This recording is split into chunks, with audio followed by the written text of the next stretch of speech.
The Texas sun beat down on the cracked asphalt of the county animal shelter parking lot. Inside, the air conditioning struggled against the August heat, rattling through old vents that had seen better days. Marcus Webb sat in his truck for 10 minutes before he could bring himself to turn off the engine. His hands gripped the steering wheel until his knuckles turned white. He did not want to be here. The Veterans Affairs counselor had suggested it 3 times before Marcus finally agreed. "Get a dog," she said. "It helps with the nightmares. It helps with the isolation." Marcus doubted a dog could help with anything, but he was tired of disappointing the one person who still believed he could get better. The shelter lobby smelled like disinfectant and wet fur. A young woman behind the desk looked up from her computer and smiled. Her name tag read Jennifer. She had kind eyes that reminded Marcus of his sister, the one who stopped calling after he missed Thanksgiving for the 3rd year in a row. "Welcome to Lone Star County Animal Services. Are you looking to adopt today?" Jennifer asked. Marcus nodded. His throat felt tight. Speaking to strangers had become difficult since he came home from Afghanistan 2 years ago. The words always seemed to get stuck somewhere between his brain and his mouth. "I'm looking for a dog," he managed. Jennifer's smile widened. She pulled out a clipboard with several forms attached. "That's wonderful. We have about 40 dogs available right now, all different breeds and ages. Do you have any preferences?" Marcus shook his head. He had not thought that far ahead. The counselor just said to get a dog. She never mentioned what kind. "Why don't I show you around?" Jennifer stood and grabbed a set of keys from a hook on the wall. "We can walk through the kennels and see if anyone catches your eye." They walked through a heavy metal door into a long hallway lined with chain-link enclosures. The noise hit Marcus immediately. Dogs barking, whining, scratching at gates. His shoulders tensed. Too loud, too chaotic. His hand instinctively moved to his hip where he used to carry his sidearm. Nothing there now. Just an empty belt loop and muscle memory that refused to fade. "I know it's overwhelming," Jennifer said, noticing his discomfort. "Try to take your time. Sometimes the right match isn't the loudest one." They walked past kennels filled with pit bulls, terrier mixes, and shepherd breeds. Some dogs jumped against the fencing, desperate for attention. Others cowered in the back corners, too scared or too broken to hope anymore. Marcus understood that feeling better than he wanted to admit. Jennifer stopped at a kennel near the end of the row. "This is our long-term section. These dogs have been here more than 60 days. They're scheduled for euthanasia next week if they're not adopted." The words hit Marcus harder than expected. Scheduled for euthanasia. Clinical language for killing. He had heard plenty of clinical language overseas. Neutralize the target. Collateral damage. Acceptable losses. Words that made terrible things sound reasonable.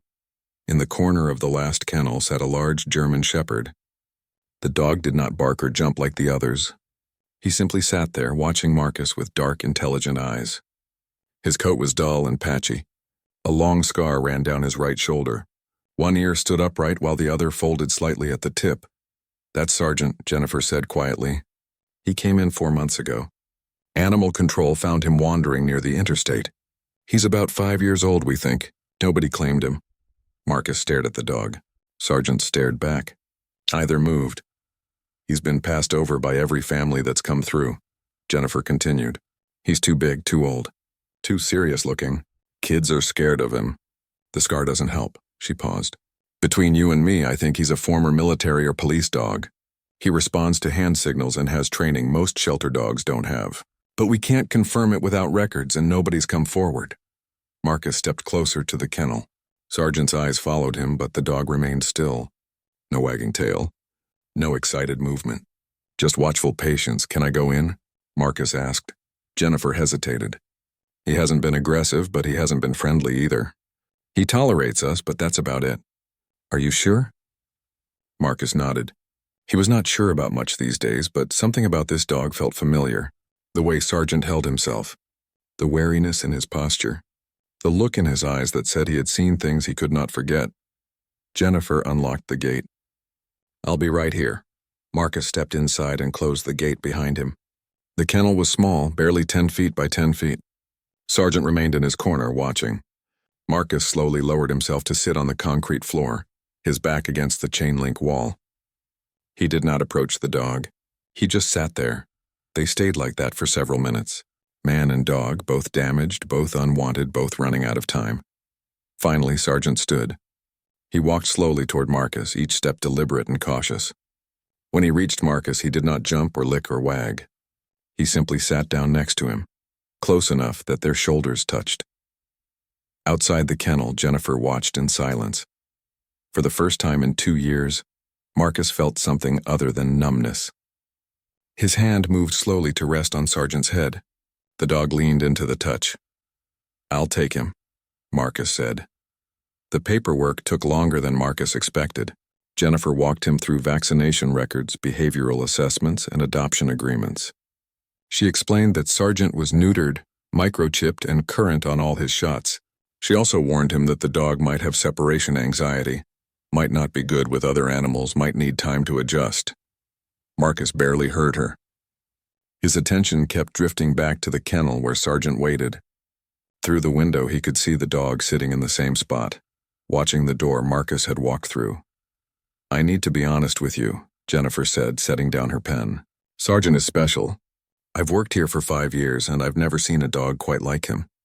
He's been through something. I don't know what, but it changed him." She paused. "I think you understand what I mean." Marcus met her eyes. "I do." "Good," Jennifer smiled softly. "Then I think you two might be exactly what each other needs." The adoption fee was $75. Marcus pulled out his wallet and counted out the cash. His hand shook slightly. They always did these days. The doctors called it a tremor related to his PTSD. Marcus called it one more reminder that he was broken. Jennifer handed him a leash, a bag of the food Sargent had been eating, and a folder with medical records. "If you have any problems, call us. We want this to work out." Marcus took the supplies and headed back to the kennels. When he opened the door, Sargent was already standing at the gate as if he knew. The dog's tail gave a single wag, small, tentative, but there. "Ready to go home, boy?" Marcus asked, his voice rougher than intended. He clipped the leash to Sargent's collar and opened the gate. The dog walked out calmly, staying close to Marcus's left side. Not pulling, not dragging, just walking with purpose and discipline. Definitely military-trained, Marcus thought. Nobody taught that kind of heel work at a basic obedience class. They walked past the other kennels. The barking started again, desperate and chaotic. Sargent's ears flicked back, but he did not react otherwise. He stayed focused on Marcus, on moving forward, on getting out. In the parking lot, Marcus opened the back door of his truck. Sargent jumped in without hesitation, settling onto the seat with the ease of a dog who had ridden in vehicles many times before. Another sign, Marcus noted. The drive to Marcus's house took 20 minutes. He lived on the outskirts of town in a small rental house with a fenced yard. It was not much, but it was quiet.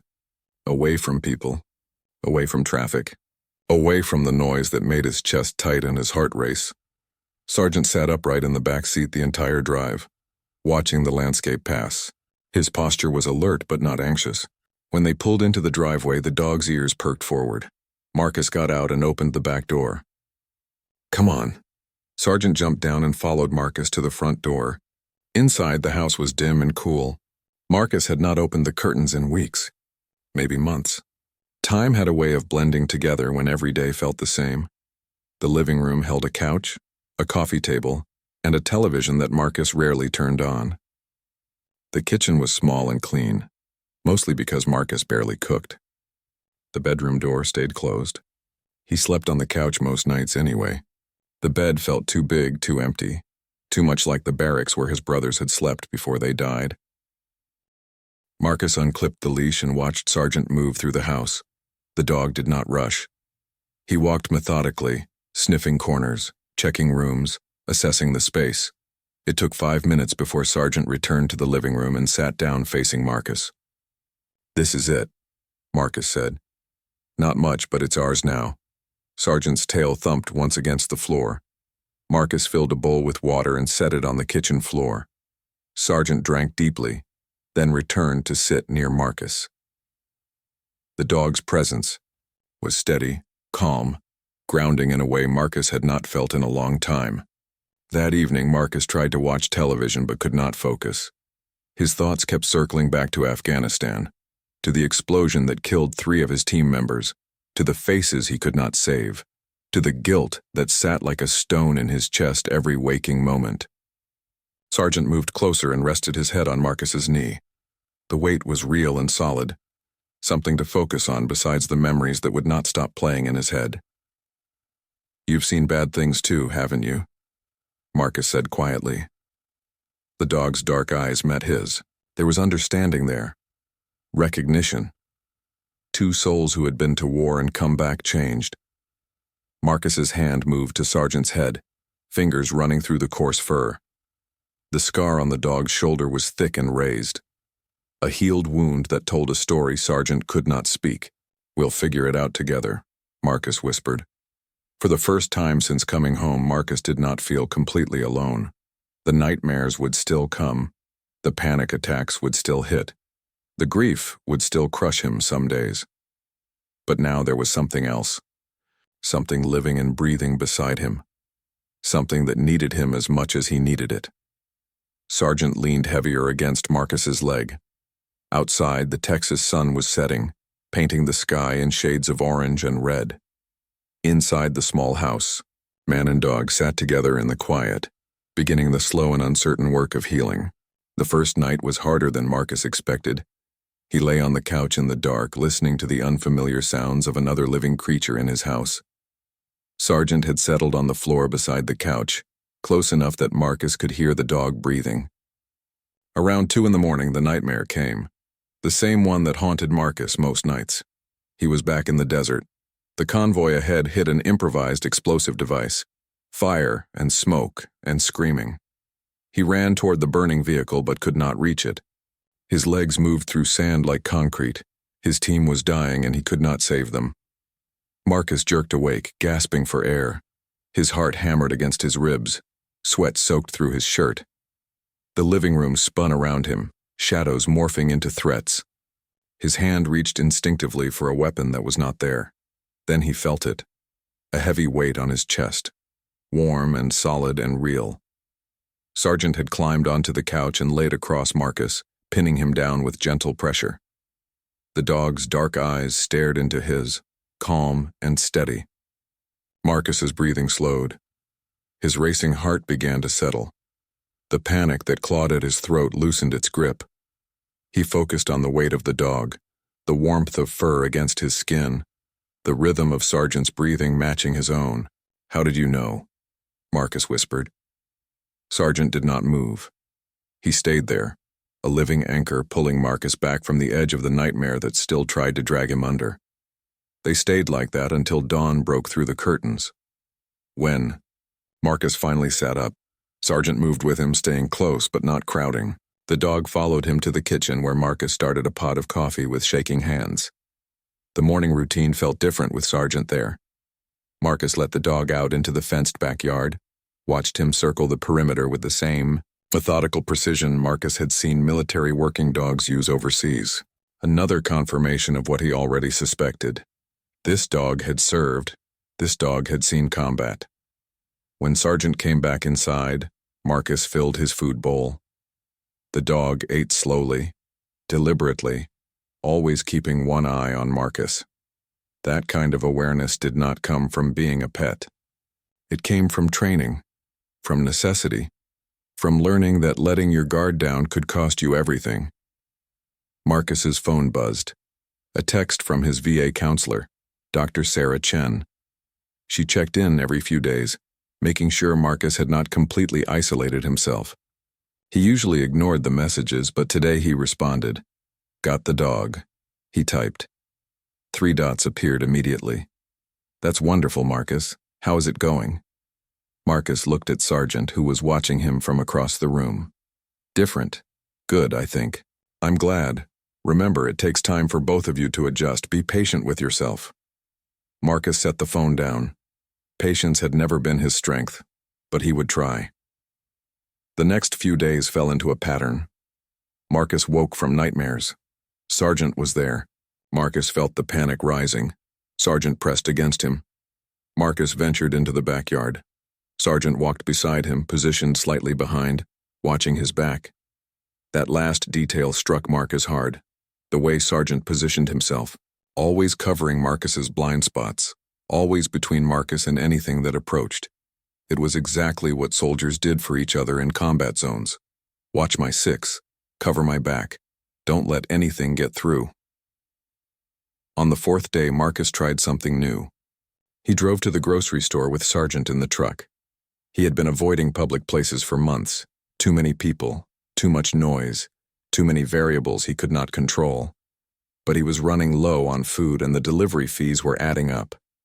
The parking lot was moderately full. Marcus sat in the truck for 10 minutes trying to convince himself to go inside. His chest was tight. His palms were sweating. Every car door that slammed made him flinch.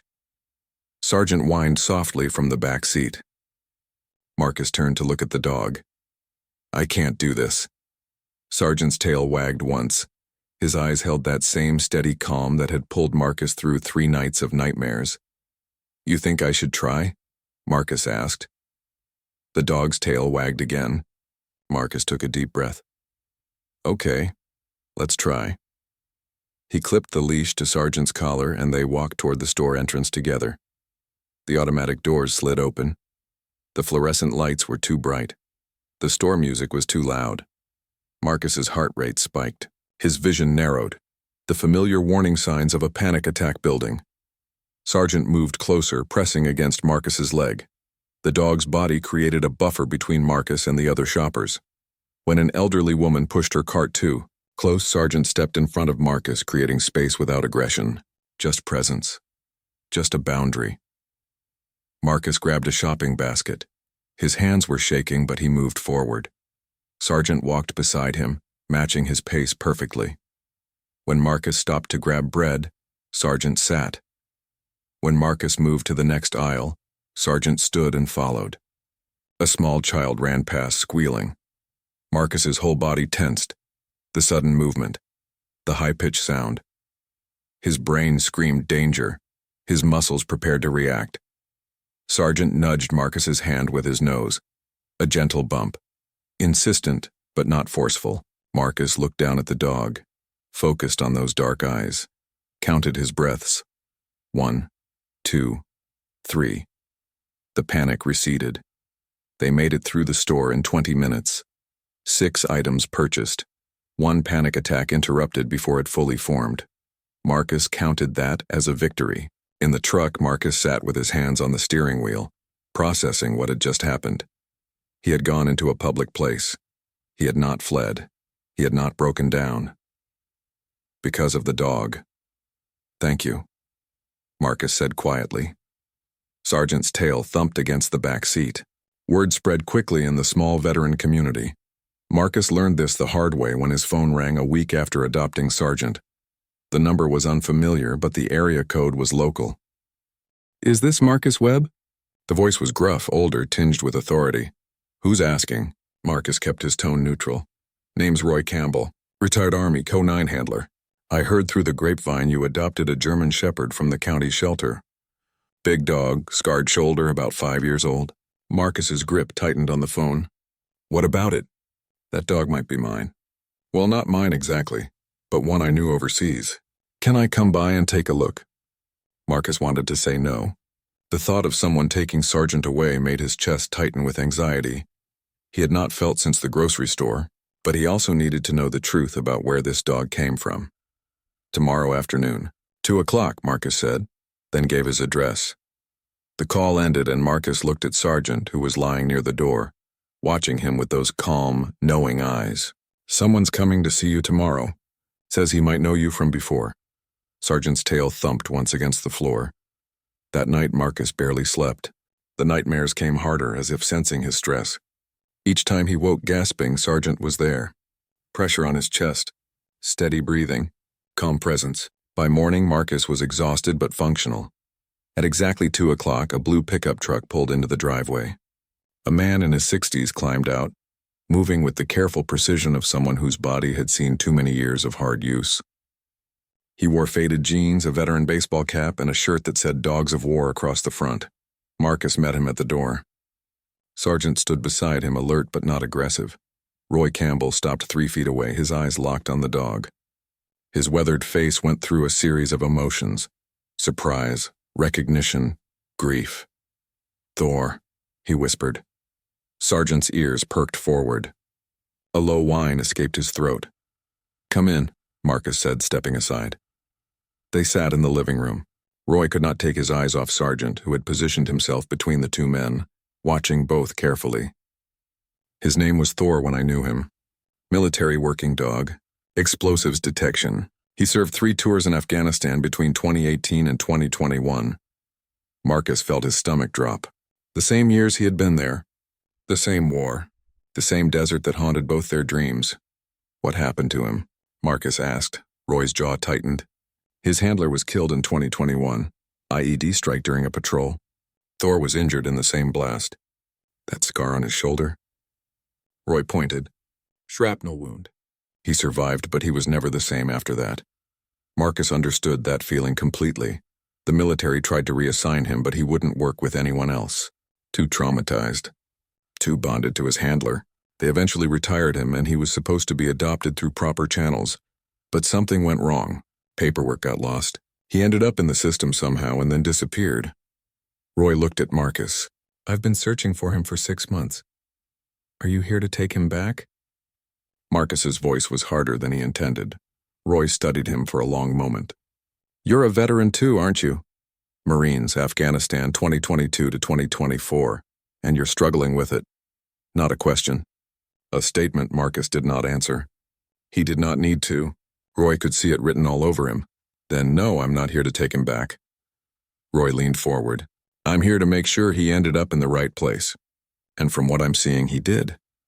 Marcus felt tension drain from his shoulders that he had not realized he was carrying. His name is Sargent now. Roy smiled. That fits him. He always carried himself like he outranked everyone. He reached into his pocket and pulled out a folded piece of paper.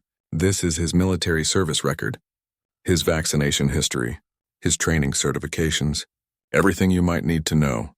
Marcus took the papers with shaking hands. Official documents that proved what he had already suspected. Sargent was not just a shelter dog. He was a war veteran just like Marcus. There's something else you should know, Roy said. Thor, or Sargent as you call him now, was trained in PTSD response work before his handler died.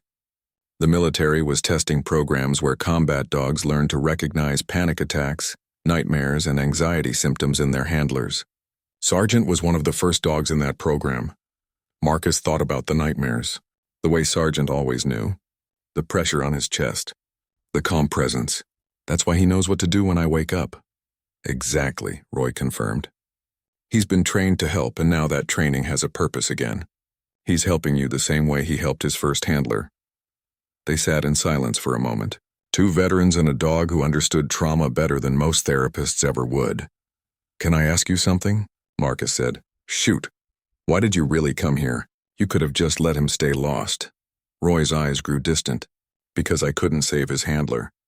I was supposed to be there that day, but I got reassigned at the last minute. Someone else went on that patrol instead of me. I've carried that guilt for 4 years. He looked at Sargent. Finding Thor, making sure he's okay, it's the closest I'll ever get to making things right. Marcus understood that too. The guilt. The what-ifs. The faces that haunted every quiet moment. He's in good hands, Marcus said. I promise. Roy stood to leave. At the door, he turned back. There's a veteran support group that meets every Thursday night at the community center. Former military dog handlers, combat vets, people who get it. You should come. Bring Sargent.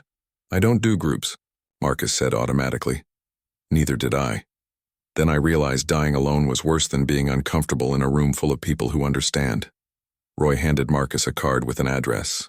Think about it. After Roy left, Marcus sat on the couch with Sargent beside him. He looked at the military service record, reading through deployments and commendations. This dog had saved lives, had served with honor, had lost everything and kept going anyway. We're more alike than I thought, Marcus said quietly. Sargent leaned against him, solid and warm and present. For the first time since coming home, Marcus considered that maybe survival was not enough. Maybe there was something beyond just getting through each day. Maybe there was a way to actually live again. He looked at the card Roy had given him. Thursday night. 3 days away. What do you think? Marcus asked Sargent. Should we try? The dog's tail wagged. Thursday evening arrived too quickly. Marcus stood in his bedroom, staring at the clean shirt he had laid out on the bed. He had not been to a social gathering in over 2 years. The thought of sitting in a room full of strangers made his hands shake. Sargent sat in the doorway, watching him with those steady eyes. "I don't think I can do this," Marcus said to the dog. Sargent's tail wagged once. Marcus picked up the shirt and put it on. His fingers fumbled with the buttons. Simple tasks had become difficult when anxiety took hold, but he managed. One button at a time. One breath at a time. The community center was a 10-minute drive. Marcus made it 5 minutes before turning around and heading back home. Then he tried again. This time he made it 7 minutes before the panic started building in his chest. The third attempt, Sargent whined from the back seat. "You think I'm being ridiculous?" Marcus asked. The dog barked once, sharp and insistent. "Fine, we'll go." Marcus turned the truck around one more time, and this time he did not stop until he pulled into the community center parking lot. 6 other vehicles sat in the lot. Not too many. Not overwhelming. Marcus could handle 6 people. Maybe. He clipped the leash to Sargent's collar and they walked toward the entrance together. The dog stayed close, his body pressed against Marcus's leg. Creating that buffer Marcus had come to depend on. Inside, the meeting room was simple. Folding chairs arranged in a circle, a table with coffee and donuts. 7 people scattered around the room, some talking quietly, others sitting alone. Roy Campbell stood near the coffee and his face lit up when he saw Marcus. "You came," Roy said, crossing the room. "And you brought Sargent. You said to bring him." Marcus's voice was tight. "Best decision you could have made. Half the people here have service dogs. It helps." Roy gestured to the other attendees. 2 other dogs lay quietly near their handlers. One was a golden retriever, the other a mixed breed with floppy ears. A woman in her 40s approached. She had short gray hair and kind eyes that crinkled at the corners when she smiled. "I'm Linda, Iraq War veteran, Army nurse. That's Bailey over there." She pointed to the golden retriever. "He's been with me for 3 years now. Saved my life more times than I can count." Marcus nodded, not trusting himself to speak. "It's okay to be nervous," Linda said gently. "We all were on our first night. But this is a safe space. Nobody judges. Nobody pushes. We just share and listen." The meeting started at 7 o'clock. 12 people total, including Marcus. 8 had service dogs. All were veterans from different eras and branches: Vietnam, Gulf War, Iraq, Afghanistan. The wars changed, but the aftermath remained hauntingly similar. They went around the circle introducing themselves. When it came to Marcus, his throat tightened. "I'm Marcus Webb, Marines, Afghanistan. This is Sargent." He stopped, unsure what else to say. "That's enough," Roy said from across the circle. "You showed up. That's the hardest part." The stories that followed were painfully familiar. Nightmares that never stopped. Panic attacks triggered by everyday sounds. The crushing isolation that came from feeling like nobody understood. The guilt of surviving when others did not. Marcus heard his own experiences reflected in every person who spoke. A man named David, maybe 30 years old, talked about how his service dog had stopped him from attempting suicide 6 months ago. "I had the pills lined up. I was ready. Then Max here jumped on the bed and would not let me move. Just pinned me down and licked my face until I started crying instead." David's voice broke. He knew. Somehow he knew. Marcus understood that. Sargent knew too. The dog always seemed to sense when Marcus was spiraling, when the darkness got too heavy. A woman named Patricia shared how her dog helped her go grocery shopping for the first time in 3 years. The crowded aisles. The loud noises. The unexpected movements that made her want to run. But her dog created space, provided comfort, gave her something to focus on besides the panic. Marcus leaned forward. "That happened to me last week. The grocery store. I couldn't have done it without Sargent." Patricia smiled. "It gets easier. Not easy, but easier. The dogs help us do things we thought were impossible." The meeting lasted 90 minutes. They talked about coping strategies, medication adjustments, therapy appointments, and the small victories that marked progress. Linda mentioned a new PTSD treatment program at the VA that had helped reduce her nightmares.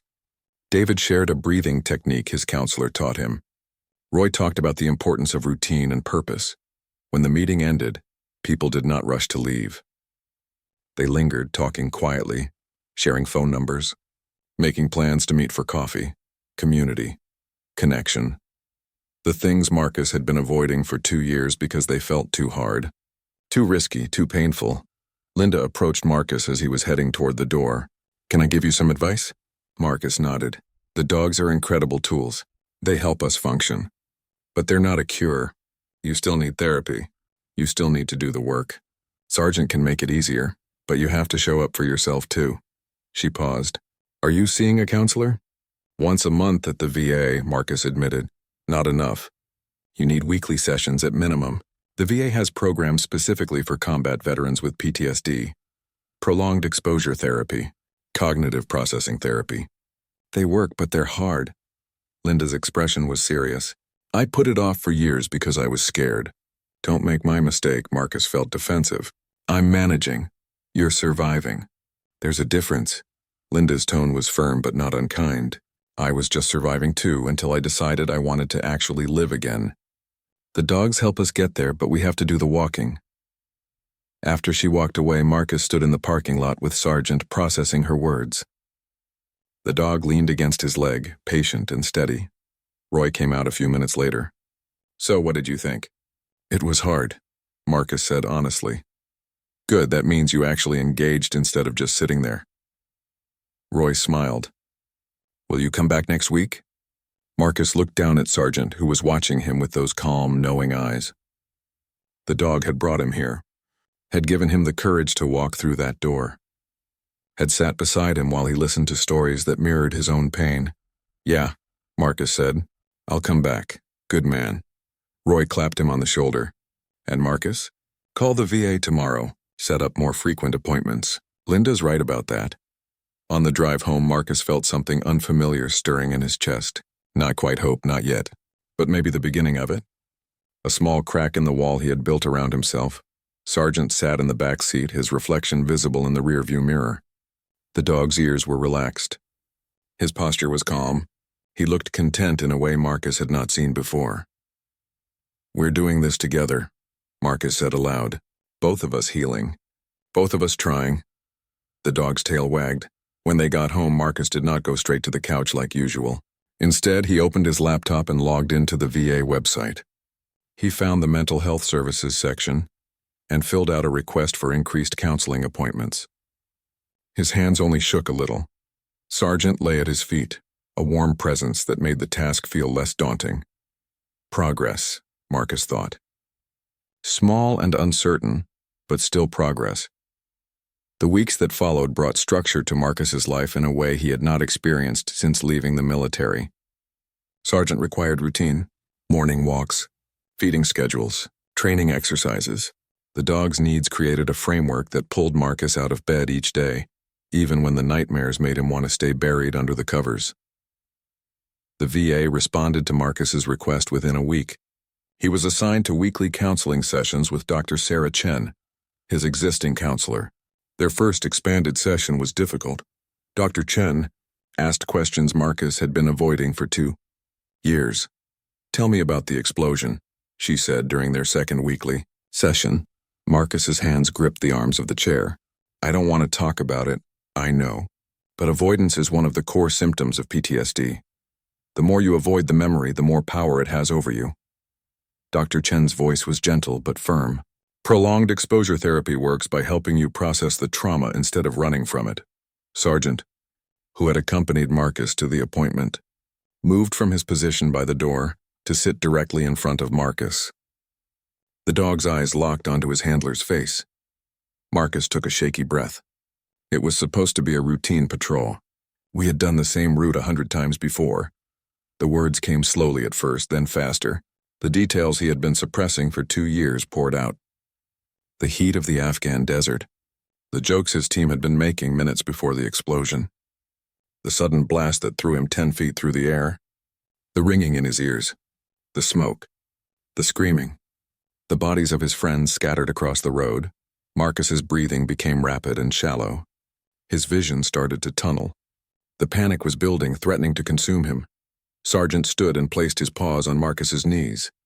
The dog's weight was solid and grounding. He pushed his head against Marcus's chest, forcing Marcus to focus on something other than the memory.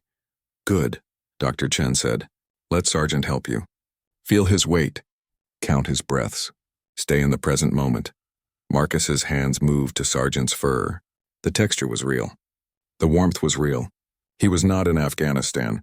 He was in a safe office with his counselor and his dog. The panic slowly receded. That was incredibly hard, Dr. Chen said after Marcus had calmed down. But you did it. You faced the memory and you survived it. That's progress. Marcus felt exhausted. Talking about the explosion had taken more energy than running a marathon. But Dr. Chen was right. He had survived it. The memory had not killed him. We'll keep working on this, Dr. Chen continued. Exposure therapy takes time. Each session, we'll process a little more of the trauma until it loses its power to control you. The Thursday night veteran support group became a regular part of Marcus's routine. Each week he learned something new. David shared techniques for managing intrusive thoughts. Patricia talked about her progress with desensitization exercises. Roy discussed the importance of physical activity in managing PTSD symptoms. Linda, the former Army nurse, took Marcus aside after the third meeting. I've been watching you with Sargent. You two have developed a strong bond. He's been good for me, Marcus admitted. I can see that. But I also see you relying on him completely. That's good and bad. Linda's expression was thoughtful. The dogs are amazing tools, but we can't use them as a crutch to avoid doing our own work. Marcus bristled. I'm doing the work. I'm going to therapy every week now. I know, and that's great. But I want to challenge you to do something without Sargent. Something that scares you. Push yourself to prove that you can function even when he's not there. Linda smiled. The goal isn't to need the dog. The goal is to have the dog enhance a life you're already capable of living. Her words stayed with Marcus for days. Was he using Sargent as a crutch? Was he hiding behind the dog instead of truly healing? He brought it up in his next therapy session. Linda makes a good point, Dr. Chen said. Service dogs are incredibly effective at managing PTSD symptoms. Research shows they can reduce anxiety, depression, and intrusive thoughts significantly. But they work best when combined with ongoing therapy and personal growth. So what should I do? Marcus asked. Set small goals, things you can accomplish with Sargent, then try to accomplish without him. Build your confidence gradually. Dr. Chen pulled out a notebook. Let's make a list. What are some things you've done with Sargent that you couldn't do before? Marcus thought about it. Grocery shopping. Going to the veteran group. Sleeping through the night sometimes. Leaving the house more than once a week. Good. Now let's pick the least scary one and work toward doing it alone. Dr. Chen tapped her pen against the notebook. What feels most manageable? Maybe going for a walk around the neighborhood. I've been doing that with Sargent every morning. Marcus's stomach tightened at the thought of doing it alone. Perfect. That's your homework for next week. Take one walk without Sargent. Just around the block. 10 minutes maximum. Dr. Chen wrote it down. And if you have a panic attack, that's okay. You know how to manage them now. You have the tools. The assignment terrified Marcus. He had not left his house without Sargent in over a month. The dog had become his security blanket, his buffer against a world that felt too overwhelming. But Linda's words echoed in his mind. The goal is to have the dog enhance a life you're already capable of living. Marcus chose a Tuesday morning for his solo walk. He stood at the front door for 15 minutes, hand on the doorknob, trying to force himself to step outside. Sargent sat in the living room watching him with those calm, knowing eyes. I have to do this, Marcus said aloud. He opened the door and stepped onto the porch. The morning air was cool. The neighborhood was quiet. Nobody around to judge or threaten or demand anything from him. Marcus walked down his driveway and turned left onto the sidewalk. His heart was pounding. His hands were shaking. Every instinct screamed at him to turn around and go back to the safety of his house where Sargent waited. But he kept walking, one foot in front of the other. Breathing exercises Dr. Chen had taught him. Count to 4 breathing in. Hold for 4. Count to 4 breathing out. Hold for 4. A car drove past. Marcus flinched but did not run. A neighbor waved from across the street. Marcus nodded back, unable to speak but able to acknowledge the gesture. He made it to the end of the block. 10 minutes, just like Dr. Chen had assigned. His chest was tight and his shirt was soaked with sweat, but he had done it. When Marcus walked back through his front door, Sargent was waiting. The dog's tail wagged furiously. He jumped up, paws on Marcus's chest, licking his face with enthusiasm Marcus had never seen before. I did it, Marcus said, his voice breaking. I actually did it. Sargent barked once, sharp and joyful. Marcus sat on the floor and let the dog climb into his lap, too big to fit but trying anyway. They sat there together, man and dog, celebrating a victory that most people would consider insignificant, but that meant everything to Marcus. Progress, he thought again. Small and hard-won, but still progress. That evening, Marcus called Linda. "I did it. I took a walk without Sargent." "How did it feel?" Linda asked. "Terrible, scary, hard." Marcus paused. "But I survived it. And I think that's the point." "That's exactly the point," Linda confirmed. "You're learning that you're stronger than you think. The dog helps, but the strength was always yours." After they hung up, Marcus looked at Sargent, who was lying on his favorite spot on the couch. The dog's eyes were half closed, content and relaxed. "We're going to be okay," Marcus said quietly. "Both of us. It's going to take time, but we're going to be okay." Sargent's tail thumped against the cushion, and for the first time since coming home from war, Marcus believed his own words. 3 months into his recovery, Marcus faced his biggest challenge yet. Dr. Chen suggested he try volunteering at the county animal shelter where he had found Sargent. The idea terrified him. "Why would I do that?" Marcus asked during their session. "Because giving back creates purpose. Purpose is one of the most effective tools in combating PTSD. Dr. Chen leaned forward. "You've been focused on your own healing. That's important. But helping others, even in small ways, can shift your perspective. It reminds you that your life has value beyond your trauma." Marcus thought about Jennifer, the shelter worker who had helped him find Sargent. She had been patient and kind when he could barely speak. Maybe he could do the same for someone else. What would I even do there? Marcus's hands fidgeted with the arm of the chair. Start small. Maybe help walk dogs once a week. See how it feels. Dr. Chen smiled. And you can bring Sargent. He might enjoy seeing his old friends. The following Saturday, Marcus drove to the shelter with Sargent in the back seat. His hands shook on the steering wheel. The parking lot looked the same as it had 3 months ago, but everything felt different. He was different. Jennifer was working the front desk when Marcus walked in. Her face lit up with recognition. "Marcus and Sargent. How have you been?" "Better," Marcus managed. The word felt strange in his mouth. When was the last time he had answered honestly that he was getting better? "I can see that. You look healthier." Jennifer came around the desk to greet Sargent, who wagged his tail enthusiastically. "What brings you back?" "I wanted to ask about volunteering. Walking dogs, maybe. If you need help." The words came out rushed, nervous. Jennifer's smile widened. "We always need help. Especially with the long-term dogs. The ones that have been here a while and are running out of time." Her expression turned serious. "Like Sargent was." Marcus felt a tightness in his chest. Dogs running out of time. Dogs scheduled for euthanasia because nobody wanted them. Dogs like Sargent who just needed someone to see past the scars and the wariness to the loyal companion underneath. "I can do that," Marcus said. Jennifer walked him through the volunteer process. Background check. Training session. Safety protocols. She explained which dogs were good candidates for volunteer walkers and which needed more specialized handling. "Can I start today?" Marcus asked. The question surprised him. A few months ago he would have found a reason to delay, to avoid, to escape. But something had shifted. Sargent had taught him that healing was possible. Now he wanted to help other broken things find their way back too. Jennifer led him to the long-term kennel section, the same hallway where Marcus had found Sargent 3 months ago. The noise was still overwhelming, but Marcus focused on his breathing.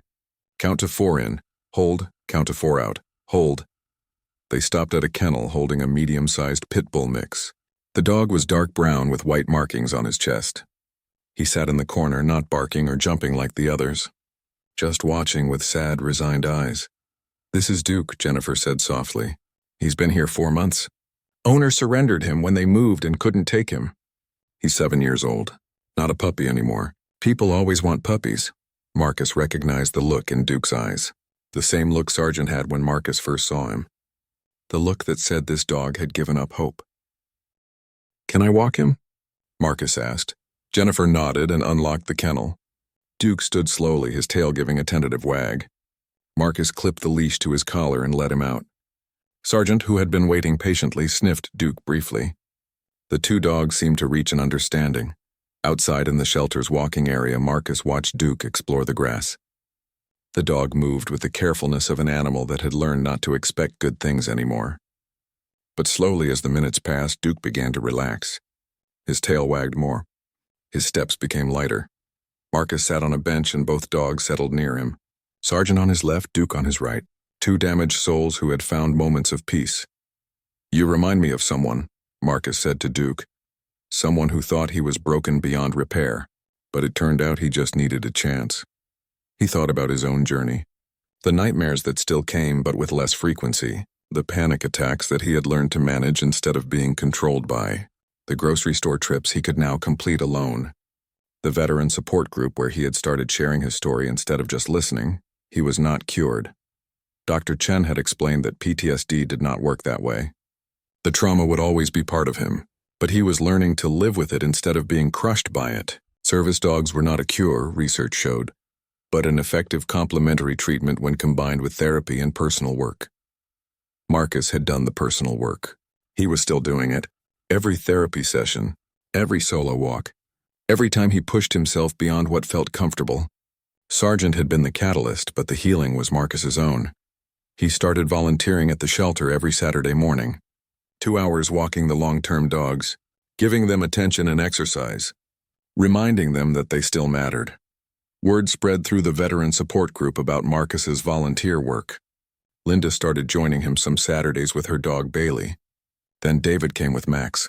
Soon there were 4 or 5 veterans showing up regularly to walk shelter dogs. "You started something good here," Roy told Marcus one Thursday night at the support group meeting. "Giving these guys a purpose beyond their own recovery. That's powerful." Marcus felt uncomfortable with the praise. "I'm just walking dogs. You're doing more than that and you know it." Roy's expression was knowing. "You're showing them that healing looks like, that life after trauma is possible. Some of these guys have been stuck for years. Seeing you move forward gives them hope." That night, Marcus lay on the couch with Sargent curled up beside him. The nightmares still came sometimes, but not every night anymore. When they did, Sargent was there. Pressure on his chest. Calm presence. Steady breathing that pulled Marcus back from the edge. But more and more, Marcus was learning he could pull himself back too. The dog helped, but the strength was his own. Just like Linda had said months ago. The goal was not to need the dog, but to have the dog enhance a life he was already capable of living. Marcus pulled out his phone and texted Dr. Chen. "I've been thinking about the next step. I want to go back to school. Maybe study counseling? Work with veterans," her response came quickly. "That's an excellent goal. Let's talk about it in our next session. I'm proud of you, Marcus." Marcus set the phone down and looked at Sargent. The dog's eyes were half closed, peaceful and content. The scars were still there on his shoulder. Visible reminders of trauma survived. But they did not define him anymore. He was more than his wounds, just like Marcus was more than his. Outside, the Texas night was quiet and still. Inside, man and dog rested together, both healing, both growing, both learning that broken things could be made whole again if given enough time, patience and love. 6 months after adopting Sargent, Marcus received a phone call that changed everything. It was Jennifer from the shelter and her voice was urgent. "Marcus, I need your help. We have a situation." She paused. "There's a veteran here. He's been standing in the parking lot for 30 minutes trying to work up the courage to come inside. He wants to adopt a dog, but he's having a panic attack. I thought maybe you could talk to him." Marcus felt his stomach clench. 6 months ago, he would have made an excuse. Would have said no. Would have hung up and tried to forget. But he was different now. Recovery was not linear, Dr. Chen had explained, but he had made significant progress. The median time for PTSD remission with treatment was around 36 months, and Marcus was working toward that goal one day at a time. "I'll be there in 15 minutes, Marcus said. He grabbed his keys and Sargent followed him to the truck without needing to be asked. The dog had learned Marcus's routines, knew when they were going somewhere important.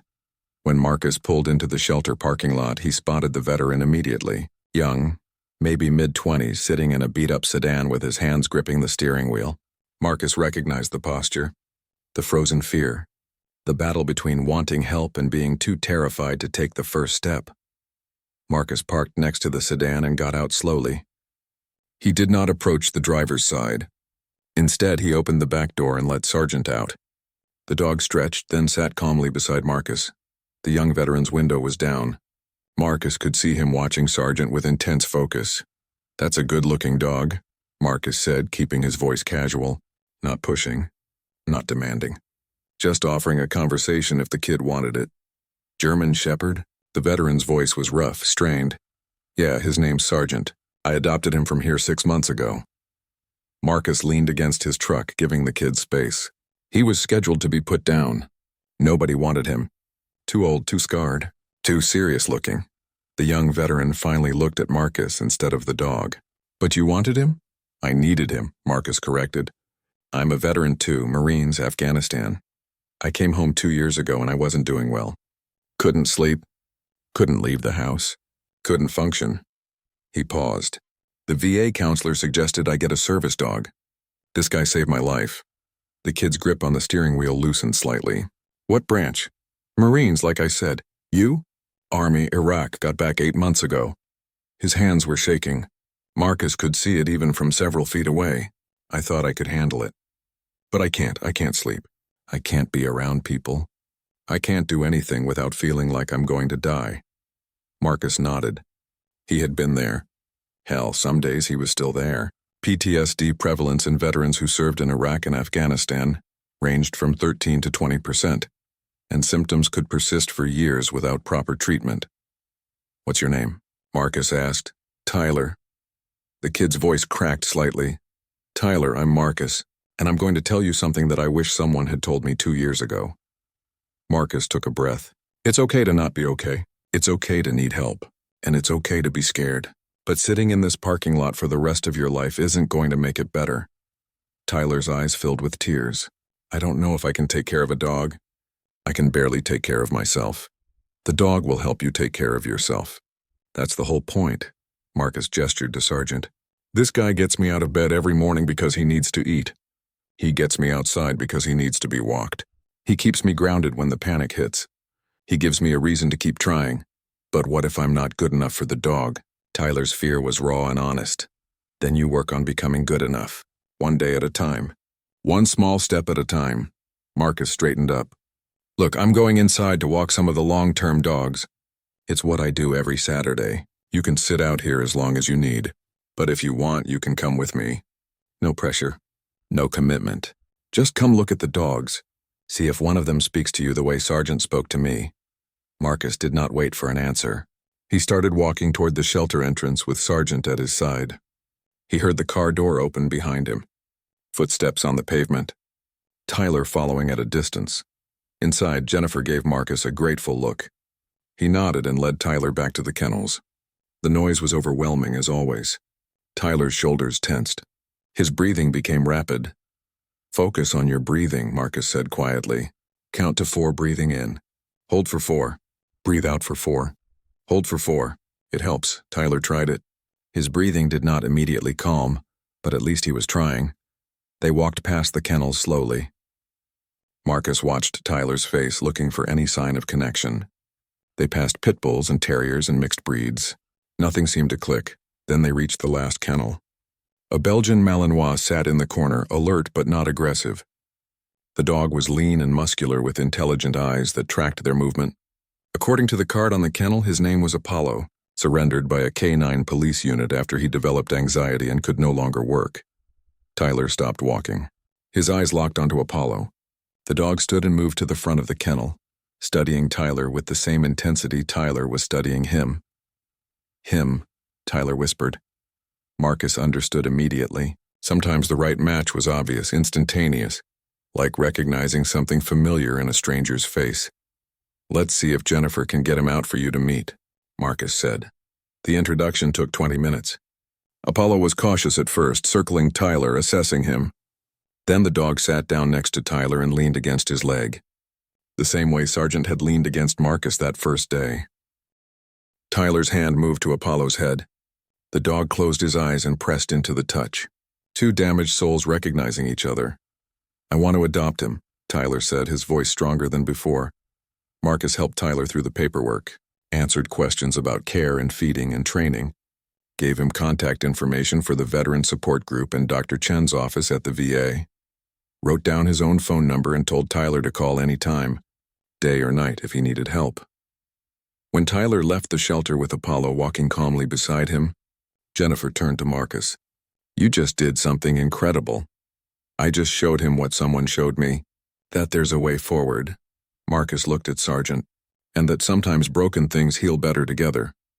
That evening at the veteran support group, Marcus told the story. Roy listened with a knowing smile. You've become what we call a peer support specialist, Roy said. Veterans helping veterans. It's one of the most effective forms of therapy because we understand each other in ways civilians can't. Linda nodded in agreement. Have you thought about making it official?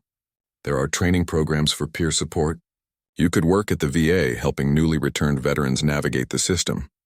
Marcus had not thought about it, but now that Linda mentioned it, the idea settled into his mind with unexpected certainty.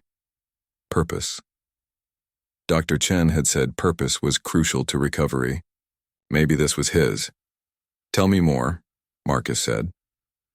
Over the next hour, Linda and Roy explained the peer support certification process, training programs, job opportunities, the difference one veteran could make in another veteran's recovery journey.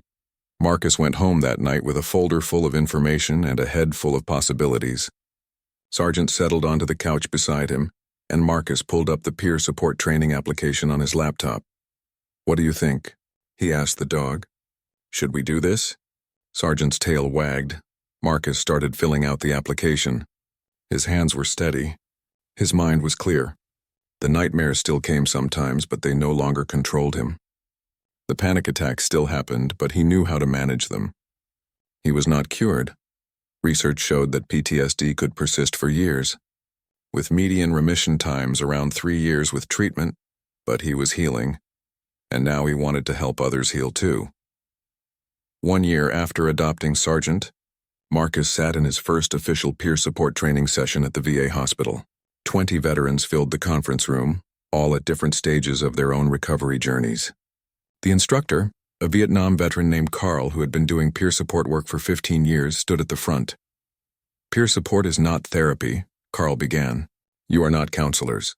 You are not medical professionals. You are veterans who have walked the path and can help others find their way. Your lived experience is your greatest tool. Marcus took notes carefully. Sargent lay at his feet, calm and patient. The dog had become a familiar presence at the VA. Staff members greeted him by name. Other veterans stopped to pet him. He had become something of a therapy dog without any official certification. The training covered communication techniques, crisis management, resource referrals, and ethical boundaries. Carl emphasized the importance of not pushing recovery onto others. Every veteran's timeline was different. The median time to PTSD remission with treatment was 36 months compared to 64 months without treatment, but some people took longer and some took less time. Your job is to offer hope without making promises, Carl explained. You can't cure anyone. You can only show them that recovery is possible by being a living example of it. During lunch break, Marcus sat with 3 other trainees. A woman named Rachel who had served in Iraq, a man named James who had been in the Navy, another woman named Michelle who had deployed to Afghanistan the same years as Marcus. Why are you doing this? Rachel asked the group. The training, the certification. It's a lot of work for a volunteer position. James spoke first, because someone did it for me. 3 years ago I was planning my suicide. A peer support specialist at the VA talked me down.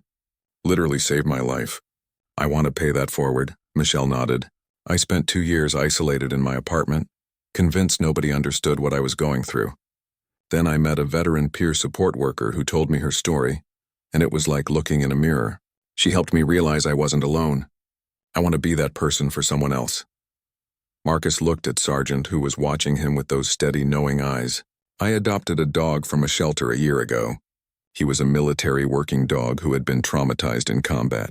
He was broken like me. We healed each other. I learned that sometimes the best help comes from someone who truly understands what you're going through. That's beautiful, Rachel said softly. The training lasted 6 weeks. Marcus attended every session, absorbed every lesson, practiced every technique. Dr. Chen supported his decision enthusiastically. She had seen Marcus's transformation over the past year and believed he would be an excellent peer support specialist. You've done the work, Dr. Chen told him during one of their weekly sessions. You've faced your trauma. You've developed healthy coping mechanisms. You've built a support network. And most importantly, you've learned that recovery is not about erasing the past but learning to live with it in a healthy way. Marcus thought about that often, learning to live with it. The explosion that killed his team would always be part of him. The guilt would never completely disappear. The nightmares might come back during stressful times. But he had learned to manage it all, to function despite it, to find meaning beyond it. Tyler, the young Army veteran Marcus had helped at the shelter, became a regular at the Thursday night support group. He brought Apollo every week. The dog had transformed Tyler's life the same way Sargent had transformed Marcus's. Tyler was seeing a therapist twice a week, taking medication for his anxiety, and slowly rebuilding his life. "I want to do what you're doing," Tyler told Marcus one evening after a meeting. "The peer support training. I want to help other veterans." "You're only a year into your recovery," Marcus cautioned. "It's important to focus on your own healing first. There's no rush."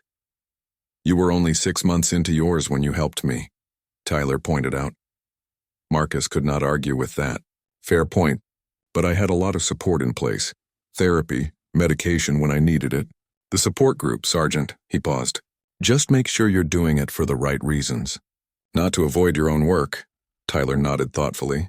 "I'll keep working on myself. But someday I want to help others the way you helped me."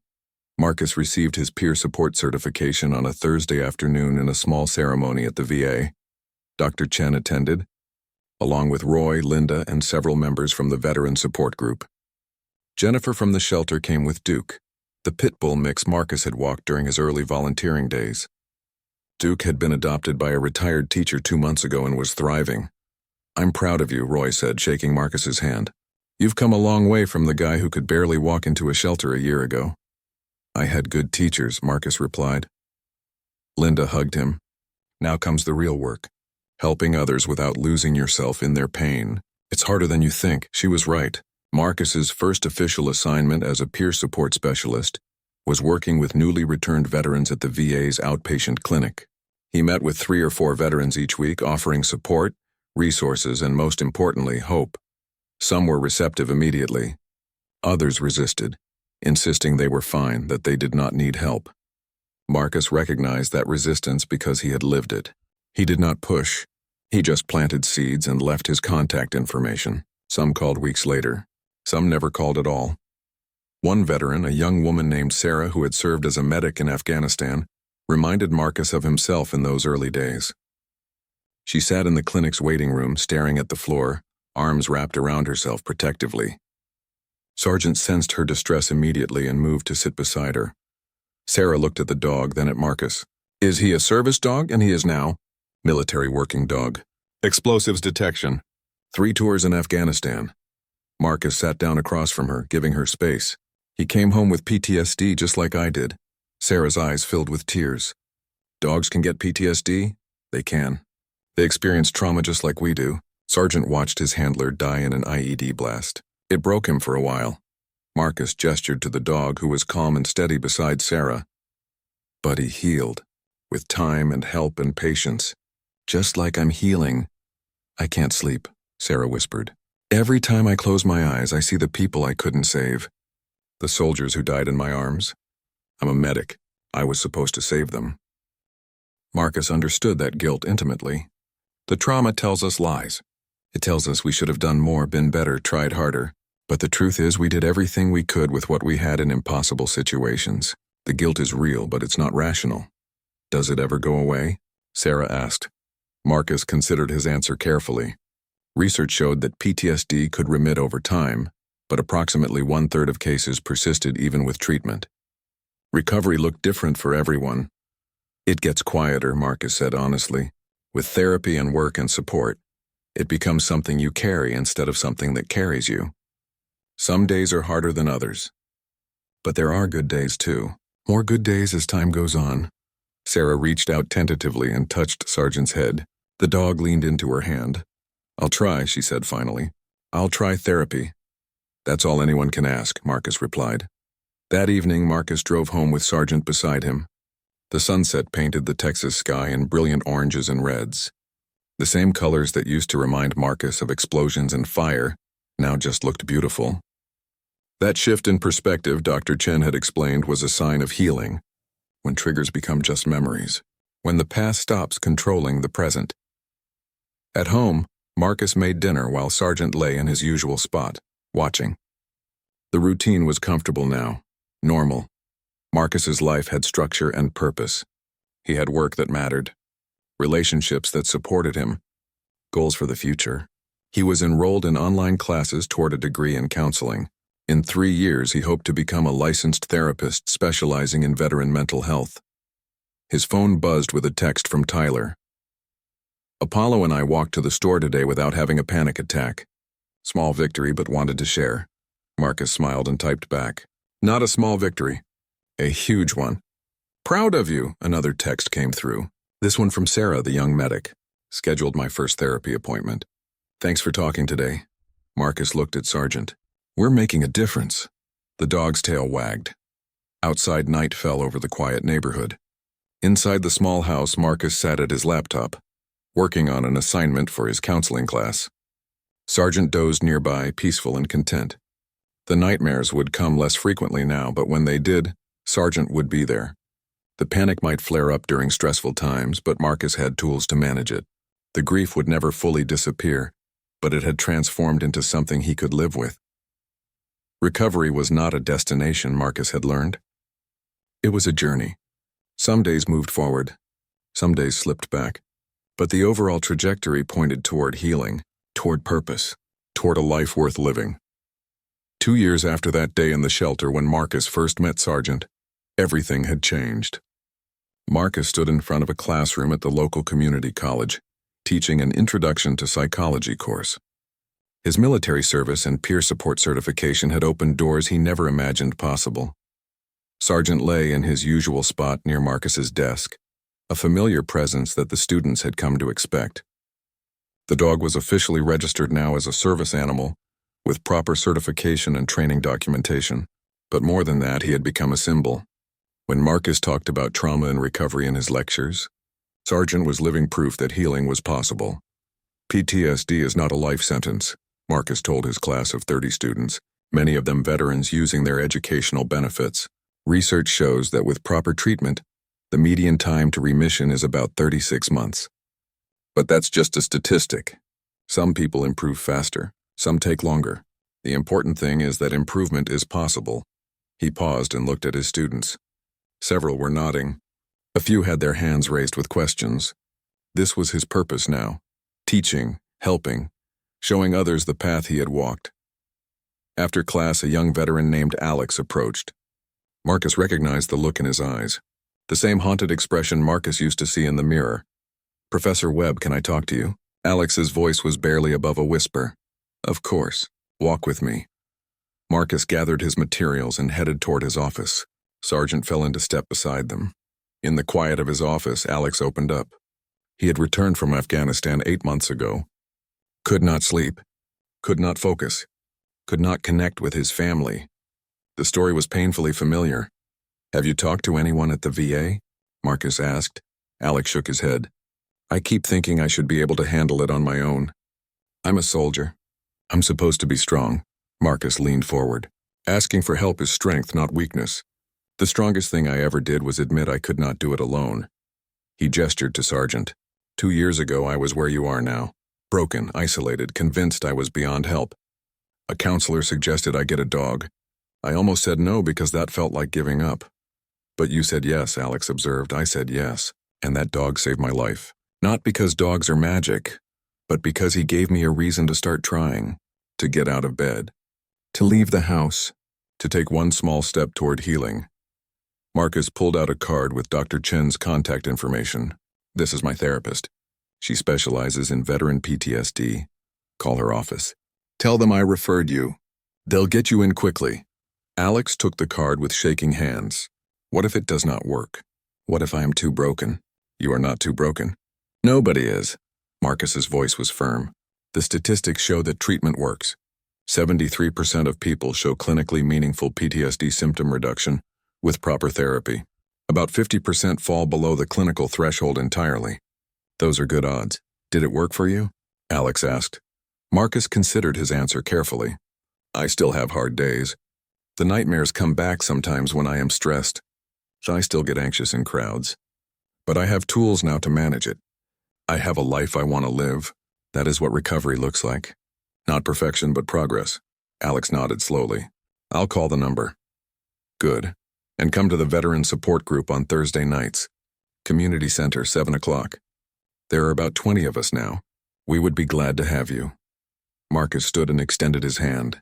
Alex shook it, then knelt to pet Sargent. The dog's tail wagged enthusiastically. Thank you, Professor. After Alex left, Marcus sat at his desk and looked at the framed photos on the wall. His military unit in Afghanistan, the faces of the friends he lost. They would always be part of him, but they no longer controlled him. He had learned to honor their memory by living fully instead of dying slowly. Another photo showed Marcus receiving his peer support certification, surrounded by Roy, Linda, Dr. Chen, and Sargent. That moment marked a turning point, when he stopped being only a survivor and became someone who helped others survive. A third photo captured Marcus and Sargent at the animal shelter, surrounded by a dozen veterans and their dogs. The volunteer program had grown exponentially. Jennifer had told him that adoption rates for long-term dogs had increased by 40% since the veterans started volunteering. Broken people healing broken animals, everyone benefiting. His phone buzzed. A text from Tyler. 3 years clean from my suicide attempt today. Apollo and I are doing great. Thank you for everything. Marcus smiled and typed back. Proud of you. Keep going. Another text came through. This one from Sarah, the medic he had helped during his early days as a peer support specialist. Just got accepted into nursing school. Going to specialize in veteran mental health. You inspired me. The ripple effect, Marcus thought. One person helping another. Who helps another, who helps another. That was how healing spread. That evening, Marcus attended the Thursday night support group. The attendance had grown to 25 regular members. New faces appeared every week. Veterans at different stages of recovery, all supporting each other through the difficult work of healing. Roy opened the meeting as always. Welcome, everyone. Let's go around and share how our week went. Remember, this is a judgment-free space. Progress is progress, no matter how small. When it came to Marcus's turn, he looked around the circle. Veterans from Vietnam, Gulf War, Iraq, Afghanistan. Different wars, different eras, but the same struggle. PTSD prevalence among combat veterans ranged from 15 to 17% for recent conflicts, and many went years without seeking help. But everyone in this room was trying. I had a good week, Marcus said. Taught my classes, helped a student connect with mental health services, volunteered at the shelter, spent time with Sargent. He paused. 2 years ago, a good week meant I made it through without attempting suicide. Today, a good week means I lived fully. That shift in perspective is everything. The group murmured in agreement. Linda spoke next. I want to echo what Marcus said. Recovery changes what we consider success. At first, success is just surviving. Then it becomes functioning. Then it becomes thriving. We are all at different places on that spectrum, and that is okay. After the meeting, Marcus walked to his truck with Sargent at his side. The Texas night was clear and cool. Stars filled the sky in a way they never did in the city. Marcus had moved to a larger house 6 months ago, one with a bigger yard for Sargent, a place that felt like home instead of just a hiding spot. At home, Marcus reviewed the syllabus for his next semester courses. He was teaching 2 sections of psychology now, plus working part-time at the VA as a peer support specialist. In another year, he would finish his master's degree in counseling. His goal was to become a licensed therapist specializing in combat-related PTSD. Sargent nudged his hand, reminding Marcus it was time for their evening walk. They walked through the quiet neighborhood together, man and dog, both scarred but healing. Marcus thought about all the veterans he had helped over the past 2 years. Tyler and Apollo, Sarah and her path to nursing school, Alex who would hopefully make that phone call to Dr. Chen, dozens of others whose names he had forgotten but whose stories remained. Each one a reminder that healing was possible. Research showed that approximately 33% of PTSD cases did not remit even with treatment. That statistic used to terrify Marcus. Now it just made him more determined to help that 67% who could improve, and to support the others in managing their symptoms as best they could. He was not cured. He probably never would be completely free of his trauma, The explosion that killed his team would always be part of his story. The guilt would flare up during anniversaries and Memorial Days. The hypervigilance would spike during fireworks and unexpected loud noises. But he had learned to live with it, to manage it, to not let it define him. Back home, Marcus made tea and settled on the couch with his laptop. Sargent curled up beside him, the dog's head resting on Marcus's leg. That weight, that presence still grounded him after 2 years. Probably always would. Marcus opened his email and found a message from Jennifer at the shelter. Duke got adopted today by a veteran from your Thursday night group. Thought you would want to know. You started something beautiful, Marcus. He smiled and closed the laptop. Started something beautiful. Maybe that was the best legacy anyone could hope for. Taking pain and trauma and transforming it into purpose. Using suffering as fuel to help others find their way out of darkness. Sargent shifted beside him, letting out a contented sigh. The dog's eyes were half closed, peaceful and safe. The scars on his shoulder had faded but remained visible. Reminders of where he had been, but not limitations on where he could go. Just like Marcus's own scars. Invisible but permanent. Wounds that had healed but left marks. And that was okay. The scars proved they had survived, had fought, had endured, and ultimately had won. Outside, the Texas night was quiet and still. Inside the warm house, Marcus and Sargent sat together in companionable silence. Two souls who had found each other when both were broken. Who had healed together. Who had learned that sometimes the best thing about being saved was getting the chance to save someone else. The shelter had fallen silent that day 2 years ago when Marcus met Sargent.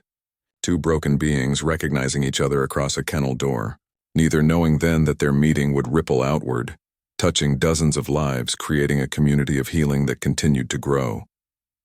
Recovery was not a destination, Marcus had learned. It was a journey that never truly ended. But with the right support, the right tools, and the right companion walking beside you, the journey could become something beautiful, something purposeful. Something worth every difficult step. Marcus's hand rested on Sargent's head, fingers running through the familiar fur. "We did good, boy," he whispered. "We did real good." Sargent's tail thumped twice against the couch cushion. Agreement. Contentment. Peace. And in that moment, Marcus felt something he had not felt since before Afghanistan. Something he thought he might never feel again. Gratitude. Not for the trauma.